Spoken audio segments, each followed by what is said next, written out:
Remember when I said I do the same thing every day? Well, now I still do the same thing every day, but it's limited to my personal life. Too many cool kids.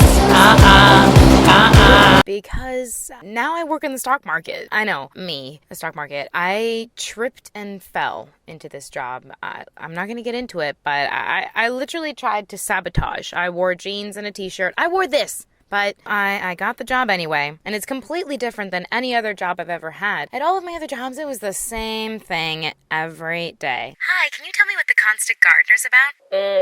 I haven't seen it, but I would assume that it's about a gardener who is just constantly gardening, just nonstop. I do have one table outside. Did you want to sit in or out? You don't have a booth, do you, right now? No, you're sitting at a fucking table. Sell some apple shit. But at this one, things change every second. I mean, there's a few things that are the same, like CNBC. Always got to turn on CNBC. Not necessarily because it's like my main source of news and I trust it with all my heart. I just need the chatter. Your wearable devices. Otherwise, I feel alone. And I always sing along to the theme of Halftime Report. Bah! Da-na-na! All right, Carl, thanks so much.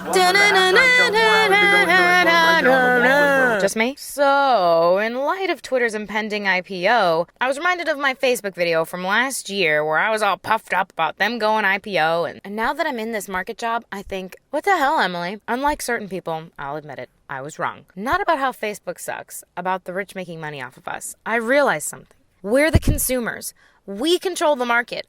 We're the ones buying the macaroni and cheese and the peanut brittle from Ralph's every weekend. They spend all this time wondering what we're gonna do. There's the consumer sentiment index and the confidence and the fucking consumer stool samples. They have no idea what we're gonna do. Imagine if we all knew what we were gonna do because we had pre-planned on doing it. I didn't understand the market before.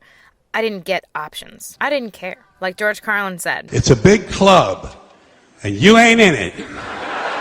You and I are not in the big club. And this is one of the many keys to the club.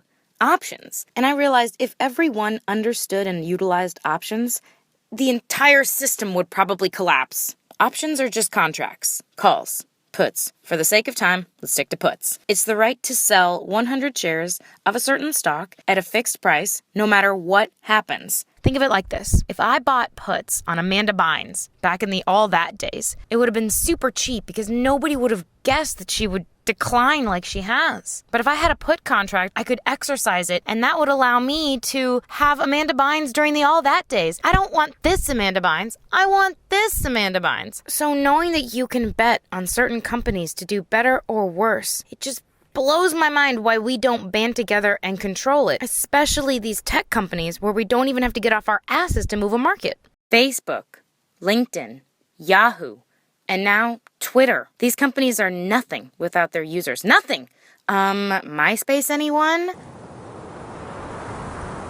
So I thought, as CNBC says, capitalize on it. Let's leave. But before you do, let's buy some puts. It's like being in control of a slot machine. Now, this would never happen, but imagine, what if it did? We'd have to get the word out, of course. Imagine, like, Taylor Swift did a whole campaign on it or something, like, Don't go on Facebook until January 2014. 2014. Olivia Wilde tweets up a storm, and conceivably, we could move an entire market just by staying off a particular website. It's banding together to play their game.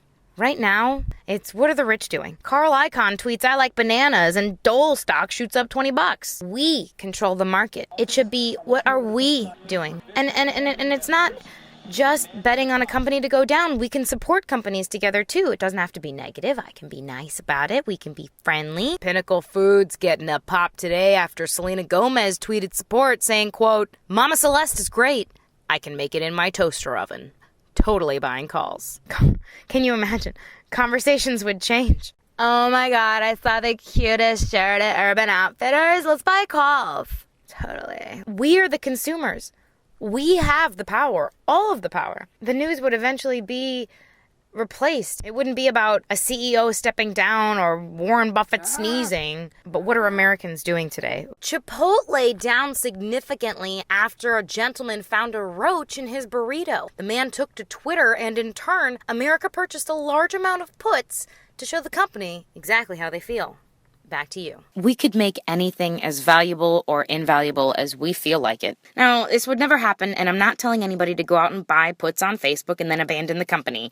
I just can't help but entertain the thought, what if we did?